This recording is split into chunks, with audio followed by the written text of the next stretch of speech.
सभी साथियों को मेरा नमस्कार। आज हम इस वीडियो में 2023 में जो इंग्लिश क्वेश्चन पेपर हुआ है क्लास 12th के अंतर्गत 3 से 16 AA, इस क्वेश्चन पेपर में क्वेश्चन नंबर 12 के अंतर्गत journey to the end of the earth, इस चैप्टर से आपसे एक लॉन्ग क्वेश्चन पूछा है और वह क्वेश्चन है SS आकलन कीजिए द ह्यूमन इम्पैक्ट, मानव प्रभाव का ऑन अंटार्कटिका पर। SS the human impact on Antarctica पर मानव प्रभाव का आकलन कीजिए। तो साथियों, बहुत ही आसान शब्दों में मैं इसका आंसर आपको बताने जा रहा हूँ। आप इसका आंसर लिखेंगे द ह्यूमन सिविलाइजेशन, यानी कि मानव सभ्यता हैज बीन रही है अराउंड लगभग या आसपास फॉर 12,000 ईयर्स 12,000 वर्षों तक। The human civilisation has been around for 12,000 years, मानव सभ्यता लगभग 12,000 वर्षों तक रही है। विच इज जस्ट, जो है अ फ्यू सेकेंड्स, कुछ सेकेंड्स के बराबर, ऑन द जियोलॉजिकल क्लॉक, यानी कि भूगर्भीय या भू वैज्ञानिक घड़ी में। The human civilisation has been around for 12,000 years which is just a few seconds on the geological clock. मानव सभ्यता लगभग 12,000 वर्षों से है, जो कि भूगर्भीय घड़ी के अनुसार केवल कुछ सेकंड है। In such of short time, इस कम समय में। इन सच ऑफ शॉर्ट टाइम, यानी कि इतने कम समय में। Human has damaged, Manav damage कर चुका है, नुकसान पहुंचा चुका है। द एनवायरनमेंट, यानी कि पर्यावरण को। बियॉन्ड द रिपेयर, जिसकी मरम्मत नहीं की जा सकती है या जिसकी भरपाई नहीं की जा सकती है। In such of short time human has damaged the environment beyond the repair. इतने कम समय में मानव ने पर्यावरण को इतना नुकसान पहुंचाया है कि इसकी भरपाई नहीं की जा सकती है। वेरियस ह्यूमन एक्टिविटीज, विभिन्न मानवीय क्रियाकलाप, लाइक जैसे एक्सप्लॉटिंग, दोहन, द लिमिटेड रिसोर्सेज, सीमित संसाधनों का। विभिन्न मानवीय गतिविधियाँ जैसे सीमित संसाधनों का दोहन, एंड और केयरलेस बर्निंग, लापरवाह तरीके से जलाना, ऑफ फॉसिल फ्यूल्स, यानी कि जीवाश्म ईंधन को।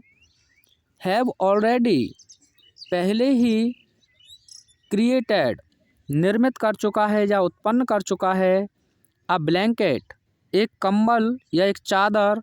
ऑफ कार्बन डाइऑक्साइड, यानी कार्बन डाइऑक्साइड की। Various human activities like exploiting the limited resources and careless burning of fossil fuels have already created a blanket of carbon dioxide. सीमित संसाधनों का दोहन और जीवाश्म ईंधन को लापरवाही से जलाने जैसी विभिन्न मानवीय गतिविधियों ने पहले से ही कार्बन डाइऑक्साइड का एक कंबल या चादर तैयार कर दिया है। विच हैज इंक्रीज्ड, जिसने बढ़ा दिया है। द एवरेज, औसतन। ग्लोबल टेम्परेचर, यानी कि वैश्विक तापमान, which has increased the average global temperature, जिससे या जिसने औसतन वैश्विक तापमान में वृद्धि की है। एंड और इट हैज़ बिकम, यह बन चुका है, अ कॉज, एक कारण, the retreating of glaciers, retreating मान होता है पीछे हटना, और यह ग्लेशियर्स के पीछे हटने का एक कारण बन चुका है। मेल्टिंग, मेल्टिंग मान होता है पिघलना, मेल्टिंग ऑफ आइस कैप्स, और बर्फ़ की जो परत हैं उनके पिघलने का भी ये एक कारण बन चुका है। एंड कोलैप्स, कोलैप्स मान होता है ढहना, ऑफ आइस स्लैब्स, और जो बर्फ़ की जो चादर है उसके भी ढहने का एक कारण बन गया है। And it has become a cause the retreating of glaciers, melting of ice caps and collapse of ice slabs, और यह ग्लेशियरों के पीछे हटने, बर्फ़ की परतों के पिघलने और बर्फ़ की अलमारी हैं या जो परत हैं उनके ढहने का एक कारण बन गया है।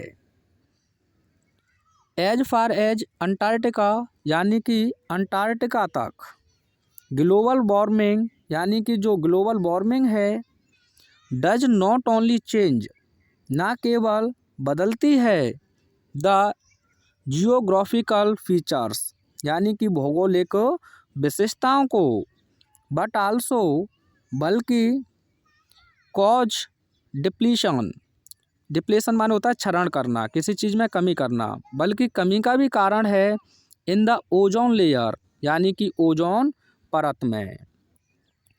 As far as Antarctica, global warming does not only change the geographical features but also cause depletion in the ozone layer. Antarctica तक ग्लोबल वार्मिंग न केवल भौगोलिक विशेषताओं को बदलती है बल्कि ओजोन परत में भी कमी लाती है। विच विल अफेक्ट, जो प्रभावित करेगी, द एक्टिविटीज, क्रियाकलापों को या गतिविधियों को, ऑफ द फाइटोप्लैंक्टन, यानी कि फाइटोप्लैंक्टन। और फाइटोप्लैंक्टन के बारे में आपने क्या पढ़ा था चैप्टर में? ये एक प्रकार की घास हैं जो फाइटोप्लैंक्टन की गतिविधियों को भी प्रभावित करेगी। विच, जो सपोर्ट्स लिख लेना आप यहाँ, सपोर्ट्स यानी कि सहारा प्रदान करती हैं, द लाइफ्स, यानी कि जीवन को, ऑफ मैरेन, मैरेन मान होता है समुद्री, एनिमल्स, जानवरों की, जो समुद्री जानवरों के जीवन को सहारा प्रदान करती है, एंड द बर्ड्स, और पक्षियों के जीवन को सहारा प्रदान करती है, ऑफ द रीजियन, यानी कि उस क्षेत्र के, जो उस क्षेत्र के समुद्री जानवरों और पक्षियों के जीवन का या जीवन को सहारा प्रदान करती है या समर्थन प्रदान करती है। तो इस प्रकार से आप इसे तैयार कर सकते हैं। आई होप बहुत अच्छे से मैंने इसे क्लियर करने का प्रयास किया है। मिलते हैं नेक्स्ट वीडियो में। Thanks for watching.